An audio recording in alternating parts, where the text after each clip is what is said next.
Bonjour à tous. Louis Simonet. Je me porte toujours bien. Ton frère, Simonet Louis. Je songe toujours à toi. Ton frère, Louis Simonet. Bonjour à tous.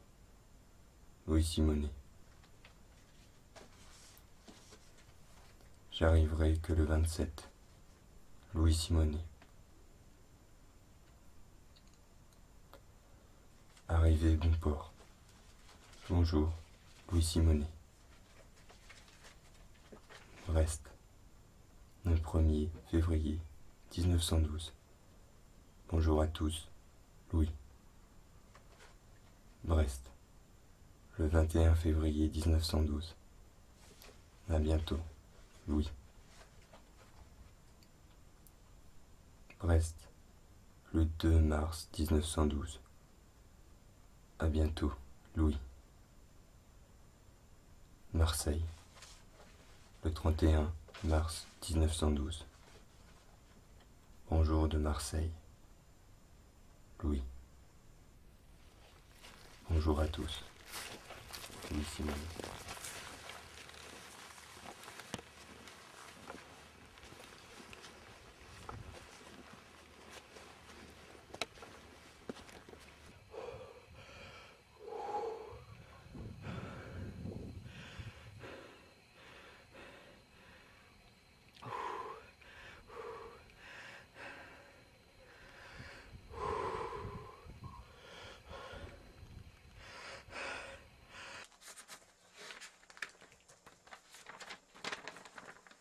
Toulon, le 18 avril 1912. Chers parents, je suis bien portant et je pense que ma carte vous trouvera tous en bonne santé.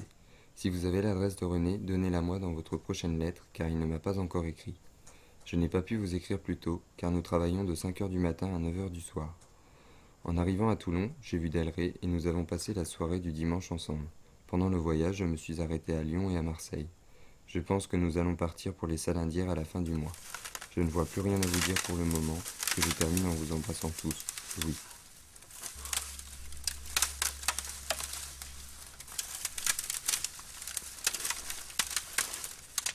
« 1912, Salindières, le 15 juillet. Chers parents, je reçois votre lettre à l'instant et je m'empresse de vous répondre, car aujourd'hui nous avons repos. Je suis content de vous savoir tous en bonne santé. Quant à moi, je suis bien portant. Nous travaillons toujours pour le brevet. Nous commencerons les examens au mois d'août et le 1er octobre, tout sera terminé.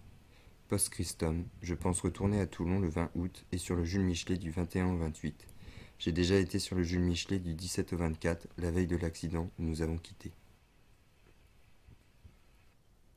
Toulon, le 12 septembre 1912. Chers parents, j'ai le plaisir de vous annoncer que je suis reçu.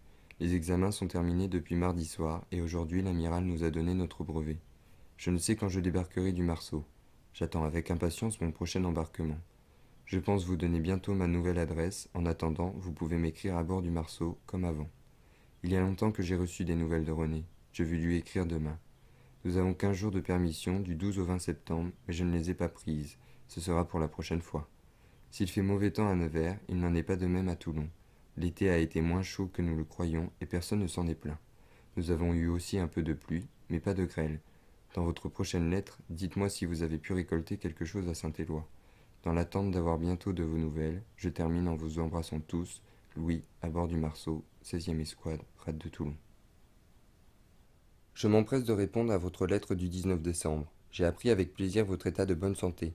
Moi je suis bien portant et ne demande qu'à vivre, car nous partons lundi en tournée. Dans ma prochaine lettre, je vous donnerai des détails sur ce petit voyage. À l'occasion des fêtes du Nouvel An, nous avons eu 12 jours de permission, mais je ne les ai pas pris. J'irai à Nevers quand je serai plus riche. En ce moment, il fait un temps superbe à Toulon. Les couvreurs peuvent travailler à leur aise. Malheureusement, il n'en est peut-être pas de même à Nevers. Enfin, cet hiver sera encore dur, mais je pense que l'année prochaine, les affaires iront mieux.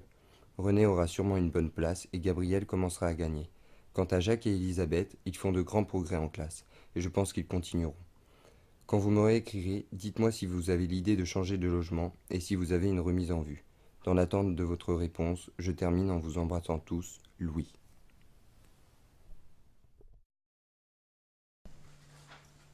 Toulon, le 24 mars 1913.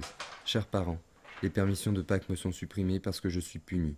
Je ne finirai jamais les 66 mois qui me restent à faire, car les supérieurs me répugnent à un tel point que je commettrai un acte qui me coûterait plus cher qu'au marché. Il faut voir ce qu'est la vie maritime pour comprendre le dégoût qu'elle inspire aux matelots. Il faut être plat comme une galette pour rester au service, ne jamais raisonner, obéir comme une machine à des hommes idiots qui donnent des ordres stupides, etc. Si on a le malheur de dire un mot, les punitions pleuvent drues comme la grêle. On a un seul droit, celui de se taire. On est considéré comme des bêtes, ni plus ni moins. Longtemps je vous ai caché la vérité pour ne pas vous faire de peine, mais aujourd'hui, sur le point de partir, je préfère vous dire ce qu'il en est. Je suis décidé à racheter par tous les moyens la vie que j'ai gâchée depuis mon entrée dans la marine. Dès que je trouverai une occasion favorable, je n'hésiterai pas à quitter le pays qui nous a tous fait souffrir. Avant de vous écrire cette lettre, j'ai mûrement réfléchi, et maintenant que je suis bien déterminé, rien ne pourra me faire changer d'idée. J'ai pu résister longtemps sans rien laisser paraître de ma souffrance morale, mais maintenant que je ne peux plus tenir parce que je raisonne beaucoup plus qu'auparavant, d'où plus grande connaissance de ce que je fais. En attendant une vie meilleure, je termine en vous embrassant tous, Louis, Albarde, Toulon.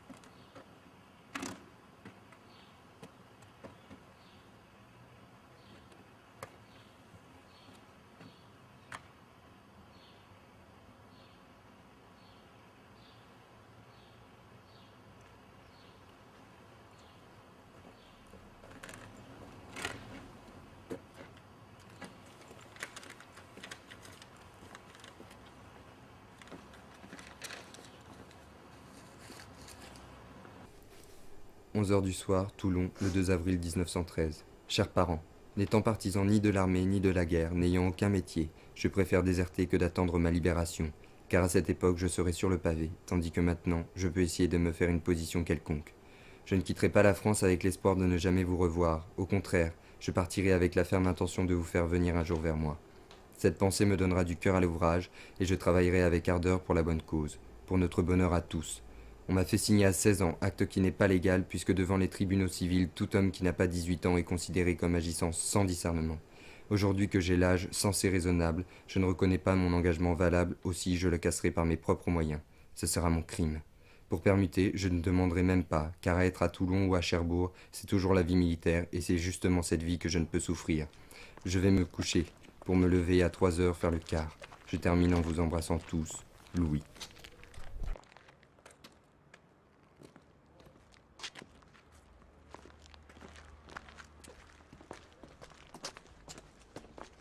Londres, le 29 octobre 1914. Incarcéré à Rotterdam depuis le 19. J'ai réussi à m'évader et gagner Londres où je suis maintenant en sécurité. Ne vous faites pas de bile. Je suis toujours bien portant, Louis. Weston-super-Mare, le 15 décembre 1914. Je suis toujours bien portant. Bonjour à tous. Pars pour la Russie. Rien de nouveau pour le moment, Louis. Cher tonton Louis, lorsque tu écrivais tous ces courriers, tu n'imaginais certainement pas que 100 ans plus tard, quelqu'un pourrait avoir une pensée pour toi. Vis-à-vis de la loi et du public, tu étais un déserteur, le contraire d'un héros. Mais lorsqu'on lit tes phrases, on ressent la souffrance de ce que tu as pu endurer. La marine était devenue pour toi un enfer. Mais ta fuite, qu'aujourd'hui on comprend et pardonne aisément, n'a-t-elle pas été un autre enfer? On se dit qu'il t'a fallu un certain courage pour dire souvent « Suis bien portant » ou « Ne vous faites pas de bile ». Enfant, j'ai entendu vaguement parler de toi et regardé tes cartes par simple curiosité, peut-être pour admirer les timbres. Cet hiver, j'ai eu l'occasion de revoir tout ce que tu avais écrit, et j'ai donc ainsi pu apprendre à te connaître un peu et à me dire que tu aurais mérité une vie meilleure que celle que tu as vécue. Grosse bise, Maurice.